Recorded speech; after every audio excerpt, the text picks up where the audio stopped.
আমাদের সবসময় মনে হয় ভগবান আমাদেরই জন্য এত দুঃখ কেন লিখে দিয়েছেন? আমাদের কপালে কি কোনোদিন সুখ থাকবে না? কি এই কথাটা বারবার মনে হয় তো? সত্যিই কি ঈশ্বর আমাদের কপালে কেবল দুঃখই লিখে দিয়েছেন, কোনো সুখ লিখেনি? চলুন আজ আমরা একটা গল্প শুনি। এই গল্পের মাধ্যমে আমরা এই সুখ দুঃখের হিসাব নিকাশ করবার চেষ্টা করি। একবার একটি আশ্রমে একজন শিষ্য অনেক বেশি দুঃখী ছিল। এর কারণ হলো, যখন ওই শিষ্যটি ভিক্ষা করার জন্য আশেপাশের গ্রামে যেত, সেখানে থাকা মানুষের দুঃখ কষ্ট দেখে ওই শিষ্যটির মন খারাপ হয়ে যেত। আর ওই শিষ্যটি সব সময় ঈশ্বরের কাছে প্রার্থনা করত যে প্রতিটা মানুষকে যেন ঈশ্বর খুশি দেন, আনন্দ দেন, শান্তি দেন।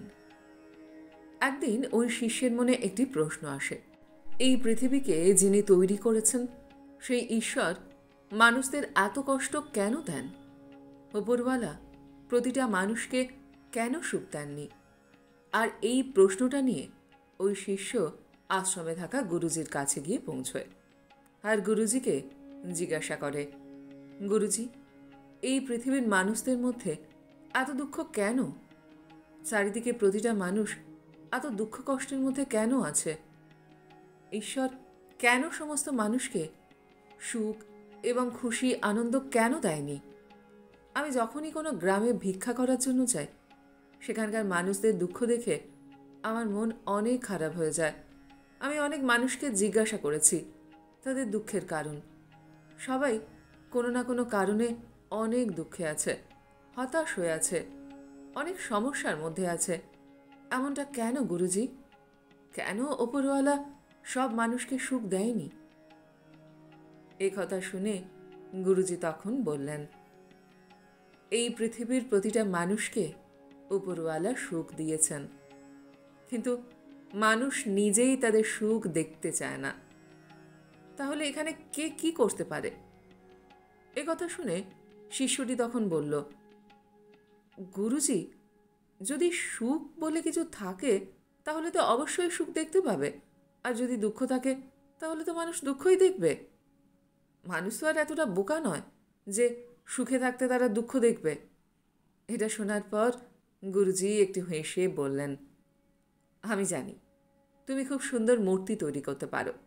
তুমি একটা কাজ করো, তুমি এই সমস্ত মানুষকে খুশি করার জন্য এমন একটা মূর্তি তৈরি করো যে মূর্তিটা দেখার পর প্রতিটা মানুষ তাদের দুঃখ ভুলে যাবে। হয়তো অল্প সময়ের জন্য সেটা হবে, কিন্তু তারপরও প্রতিটা মানুষের মনে একটু হলেও খুশি তো আসবে। এরপর শিষ্যটি বলল, ঠিক আছে গুরুজি, আমি এমন একটা মূর্তি তৈরি করব যে মূর্তিটা যদি কেউ দেখে তাহলে সে তার দুঃখ কষ্ট ভুলে গিয়ে খুশি হয়ে যাবে। এরপর শিষ্যটি আগামী ৩ মাস ধরে ওই মূর্তি তৈরি করার কাজ করে। দিন রাত ওই শিষ্য পরিশ্রম করে মূর্তি তৈরি করার জন্য।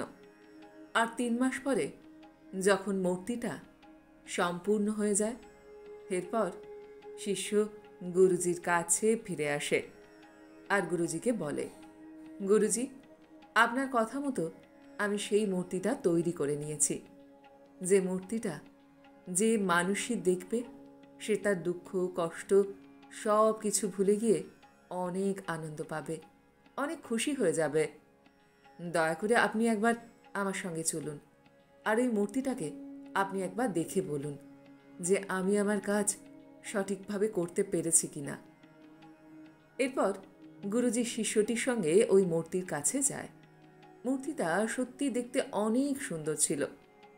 ওই শিষ্যটা একটা সুন্দর নারী মূর্তি তৈরি করেছিল, যে নারীর মূর্তিটা দেখে সত্যিই মনে হচ্ছিল সেটা যেন জীবন্ত। ওই মূর্তির মুখের মধ্যে এমন একটা হাসি ছিল যেটা দেখে যে কেউ তার দুঃখ ভুলে যাবে। এরপর গুরুজি বলে, সত্যি তুমি অনেক সুন্দর মূর্তি তৈরি করেছ। এই মূর্তিটা দেখার পরে যে কোনো মানুষ তার দুঃখ কষ্ট ভুলে যেতে বাধ্য হবে, আর তারপর সে খুশি হয়ে যাবে। কিন্তু আমি চাই তুমি এই মূর্তির চেহারার মধ্যে ছোট্ট একটা চিহ্ন করে দাও, যেটা সহজে দেখা যাবে না। এরপরে শিষ্যটি জিজ্ঞাসা করে, কিন্তু কেন গুরুজি? এরপরে গুরুজি বললেন, সেটা আমি তোমাকে পরে বলবো, আগে আমি তোমাকে যেটা বলছি সেটা করো। এরপর শিষ্যটি মূর্তির চোখের উপরে একটা ছোট্ট চিহ্ন তৈরি করে দেয়, যেটা একটু দূর থেকে দেখলে দেখাও হয়তো যাবে না, কাছ থেকে ভালো করে লক্ষ্য করলে দেখা গেলেও যেতে পারে। এরপর গুরুজি তখন বললেন, এবার মূর্তিটাকে নিয়ে গিয়ে গ্রামের রাস্তায় রেখে দেওয়া যাক। আর ওই শিষ্যটি এবং গুরুজি মিলে ওই মূর্তিটাকে নিয়ে গ্রামের রাস্তার সামনে রেখে দেয়। আর মূর্তি থেকে একটু দূরে গিয়ে ওই গুরুজি এবং শিষ্যটি দাঁড়িয়ে পড়ে। কিছুক্ষণ পর গ্রামের মানুষ রাস্তা দিয়ে যাওয়া শুরু করে। আর যে মানুষ মূর্তিটাকে দেখত সেই মানুষটি প্রথমে একটু খুশি হয়ে যেত যে সত্যি অনেক সুন্দর একটা মূর্তি, কিন্তু তারপরে তারা অনেক বেশি দুঃখী হয়ে যেত। যেমন একটি যুবক ছেলে ওই মূর্তিটাকে খুবই মনোযোগ দিয়ে দেখছিল, আর কিছুক্ষণ পর ওই ছেলেটি আফসোস করতে করতে সেখান থেকে বেরিয়ে যায়। এরপরে গুরু এবং শিষ্য যুবক ছেলেটিকে ডেকে বলল, তোমাকে দেখে অনেক দুঃখী মনে হচ্ছে, কি হয়েছে? তোমার কি মূর্তিটা পছন্দ হয়নি? এরপর ওই ছেলেটি বলল, আমি ওই মূর্তিটাকে দেখছিলাম, মূর্তিটা সত্যি সুন্দর, কিন্তু আফসোস ওই মূর্তির মধ্যে একটা চিহ্ন আছে, মূর্তিকার হয়তো সেটা দেখতে পায়নি। ওই মূর্তিকার মূর্তির চোখের উপর একটা চিহ্ন তৈরি করে দিয়েছে, আর এই কারণে আমার মন খারাপ। যদি চোখের উপর চিহ্নটা না থাকতো তাহলে মূর্তিটা সত্যিই অনেক সুন্দর হতো। এরপর ওই শিষ্যটি বলল, কিন্তু চোখের উপর চিহ্নটা তো দূর থেকে ভালো করে দেখাও যায় না, তুমি কিভাবে চিহ্নটা দেখতে পেলে? এরপর ওই যুবক ছেলেটি বলল, কি বলছেন? আমার তো নজর সবার আগে ওই চিহ্নটার উপরই চলে গেছে। এটা বলে যুবক ছেলেটি সেখান থেকে চলে যায়।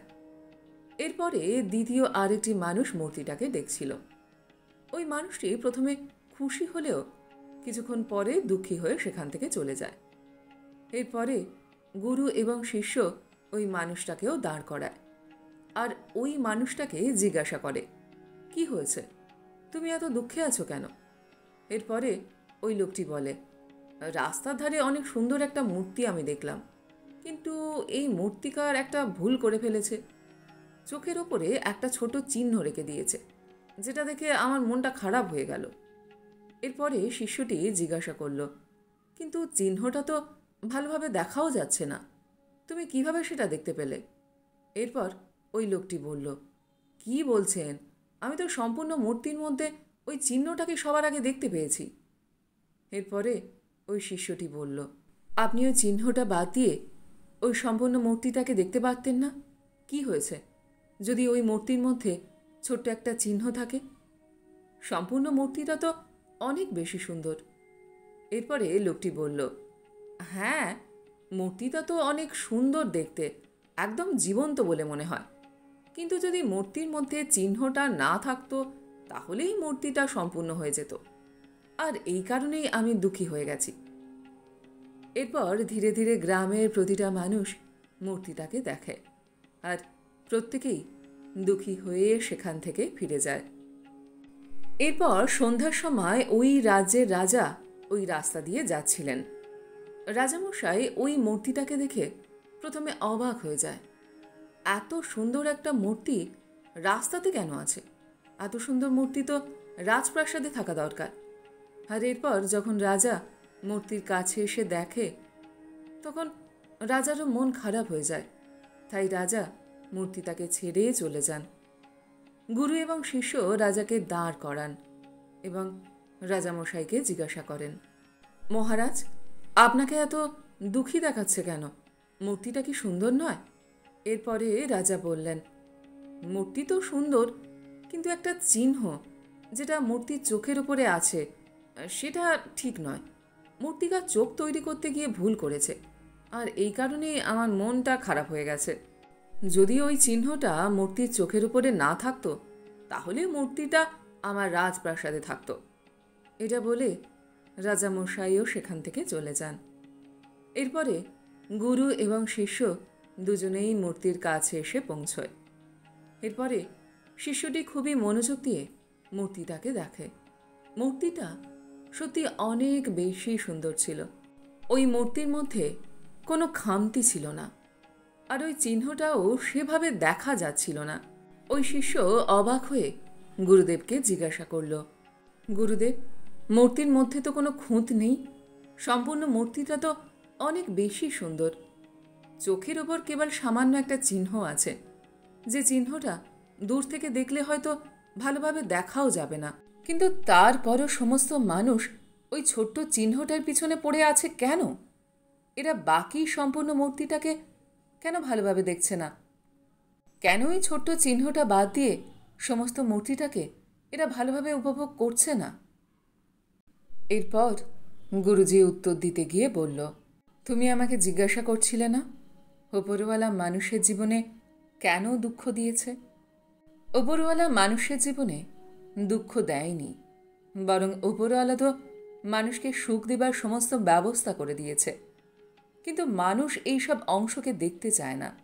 মানুষ কেবলমাত্র কোথায় কমতি আছে সেগুলোকেই দেখতে পায়। যেমন তোমার মূর্তির মধ্যে ওই মানুষগুলো সুখ না খুঁজে দুঃখ খুঁজে খুঁজে বার করছে। অর্থাৎ এই মূর্তিটাকে দেখে খুশি না হয়ে একটা ছোট্ট চিহ্ন দেখে দুঃখী হয়ে পড়েছে।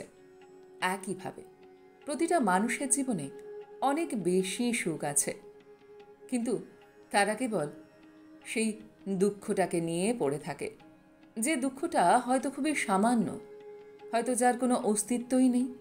যেমন এই সম্পূর্ণ মূর্তিটার মধ্যে এই ছোট্ট চিহ্নটাতে কিছুই যায় আসে না। একইভাবে মানুষের জীবনে এত সুখ আছে যে ওই ছোট্ট দুঃখটাতে কিছু যায় আসে না, কিন্তু তারপরও মানুষ শুধু দুঃখটাকেই দেখে। এরপরে শিষ্যটি জিজ্ঞাসা করল, কিন্তু গুরুজি, মানুষ এমনটা কেন করে? তার উত্তরে গুরুজি বললেন, এর আসল কারণ হল মানুষের মন শান্ত নেই। আর এই কারণে মানুষ কখনোই সম্পূর্ণ মূর্তিটাকে দেখে না। এরা কখনোই নিজের সম্পূর্ণ জীবনটাকে দেখবার চেষ্টা করে না। এরা কেবলমাত্র দেখে জীবনের ছোট্ট একটা চিহ্ন, ছোট্ট একটা কমতি। এরা সুখের মধ্যে দুঃখ খুঁজে খুঁজে বার করে। এই পৃথিবীর সমস্ত সুখ ছেড়ে দিয়ে এরা ছোট ছোট দুঃখ ধরে বসে থাকে। আর এটাই ভুল এদের জীবন, এটাই হলো এদের দুনিয়া। যদি ভালোভাবে একটু দেখা হয়, ঈশ্বর এই প্রকৃতিতে সব কিছু মানুষের সুখের জন্যই তৈরি করেছে। এই নদী, পাহাড়, সুন্দর প্রকৃতি, সুস্বাদু ফল, সুস্বাদু খাবার, সম্পর্ক, ধন, সম্পদ সব কিছুই মানুষের সুখের জন্যই তৈরি করা হয়েছে। কিন্তু মানুষ প্রতিটা জিনিসের মধ্যেই নিজের জন্য দুঃখ খুঁজে বার করে, আর নিজে নিজেই দুঃখ পেতে থাকে। যেভাবে এই মূর্তি যে তৈরি করেছে তাকে প্রতিটা মানুষ দোষ দিচ্ছিল, একইভাবে এই পৃথিবী যে তৈরি করেছে সেই ওপরওয়ালাকেও মানুষ দোষ দেয়।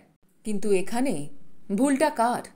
ওই মূর্তিকারের, নাকি মূর্তিটা যে দেখছে তার? এরপর শিষ্যটি বলল, কিন্তু গুরুজি, এই মানুষগুলো যাতে সুখ পায় তার কি কোনো ব্যবস্থা করা যায় না? এরপরে গুরুজি বলল, আমি তো তোমাকে বললাম, সুখ এদের কাছে আগে থেকেই আছে। এদের কেবলমাত্র একটা ছোট চিহ্ন বাদ দিয়ে সম্পূর্ণ মূর্তিটাকে দেখতে হবে। তারপরই এরা সম্পূর্ণ মূর্তিটা ভালোভাবে দেখতে পাবে। অর্থাৎ এরা জীবনটাকে উপভোগ করতে পারবে, জীবনের আসল সুর দেখতে পাবে, জীবনের আসল অর্থ খুঁজে পাবে। এরপর শিষ্যটি বলল, গুরুদেব, এর জন্য কি করতে হতে পারে? গুরুজি তখন বললেন, নিজের মনোযোগটা ওই ছোট্ট দুঃখ থেকে সরিয়ে সমগ্র সুখের দিকে লাগাতে হবে। আর এটা কখন সম্ভব হবে জানো? যখন একটি মানুষ তার মনকে শান্ত করতে পারবে। আর একটা শান্ত মন তার চারপাশের সমস্ত সুখকে অনুভব করতে পারবে। একটা অশান্ত মন কেবলমাত্র খুঁজে খুঁজে খামতি বার করবে আর সব সময় দুঃখে থাকবে। এরপর শিষ্যটি বলল, গুরুজি, আমি আপনার প্রতিটা কথা বুঝতে পেরেছি, আর আজকের পর থেকে আমি প্রতিটা মানুষকে নিজের মন শান্ত রাখার উপদেশ দেব। এরপর শিষ্যটি গুরুজিকে ধন্যবাদ দেয় আর সেখান থেকে আশ্রমে ফিরে আসে। বন্ধুরা, আমাদের জীবনে সুখ দুঃখ দুটোই থাকবে, কিন্তু আমরা যদি দুঃখটাকে না দেখতে পাই, আমরা যদি আমাদের মধ্যে থাকা সুখটাকে বড় করে দেখি, তাহলে হয়তো আমরা অনেক বেশি ভালো থাকতে পারব। আমাদের কাছে কি নেই সেটা নিয়ে না ভেবে আমাদের কাছে কি আছে সেটা নিয়ে যদি সন্তুষ্ট থাকতে পারি, তাহলে আমরা অনেক অনেক বেশি আনন্দে থাকতে পারব। সুখ আনন্দ অন্য কোথাও খুঁজে পাওয়া যায় না, সেটা নিজের মধ্যেই থাকে। আমাদের সবার দায়িত্ব হলো সেই সুখগুলোকে খুঁজে খুঁজে বার করা আর দুঃখকে উপেক্ষা করা। তাহলে দেখবেন এই জীবনটা অনেক বেশি মধুময় হয়ে উঠেছে, অনেক বেশি হাসিতে খুশিতে ভরে উঠেছে। এই ভিডিওটা আমি এইখানেই শেষ করছি। আমার সঙ্গে শেষ পর্যন্ত থাকবার জন্য আপনাদের সবাইকে অসংখ্য অসংখ্য ধন্যবাদ। যদি আমার এই ভিডিওটা আপনাদের ভালো লেগে থাকে তাহলে অবশ্যই লাইক শেয়ার করবেন, আর এই ধরনের মোটিভেশনাল ভিডিও আরও দেখবার জন্য আমার চ্যানেলটিকে সাবস্ক্রাইব করতে ভুলবেন না কিন্তু। তবে আজ এই পর্যন্ত। আমি খুব তাড়াতাড়ি আবারও অন্য কোনো মোটিভেশনাল ভিডিও নিয়ে আপনাদের কাছে চলে আসছি। সবাই খুব ভালো থাকবেন, সুস্থ থাকবেন, আনন্দে থাকবেন। নমস্কার।